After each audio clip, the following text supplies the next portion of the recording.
po shkel kompetencat. Nuk e di nëse e kemi parë ndonjëherë këtë. Në vetvete,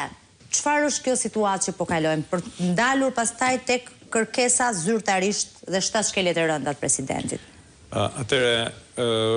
është e vërtetë ajo që ju sapo thatë, që nuk kemi katëndisur kur kështu, kaq keq,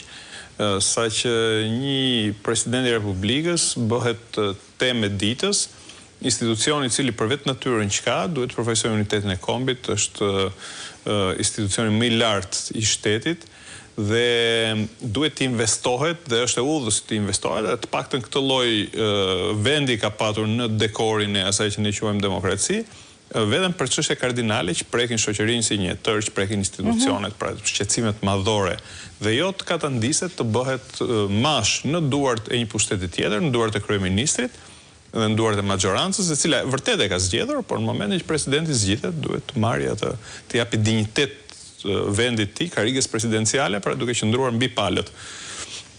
siç e parashikon kushtetuta. Ky president ka zgjedhur rrugën tjetër, ka zgjedhur të jetë mash ose zgjatim i vullnetit kryeministrit, zgjatim i vullnetit maxhorancës, madje duke u depersonalizuar aq shumë si institucion, e kanë fjalën, duke u depersonalizuar aq shumë saqë vendos që kompetencat që ja jep kushtetuta ti ushtroj për llogaritë e një pushteti tjetër, për llogaritë të pushtetit ekzekutiv në këtë rast, duke arritur deri aty sa të bëjë gjëra që ky pushtet nuk guxon t'i bëjë ose të paktën nuk dëshiron t'i bëjë që të mos lërë shihet keqe në publik. Nuk e di tani nëse këtë gjë e bën për llogaritë të rizgjedhjes në një mandat dytë, apo ndonjë llogari tjetër të vetën, apo diku,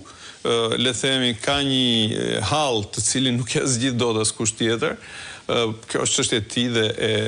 raportit se si do ai të ushtrojë detyrën. Për sa na përket neve dhe për sa i përket shtetit, kemi një institucion i cili po kthehet në qesharak, po kthehet temë ditës, ditë pas dite, jo për atë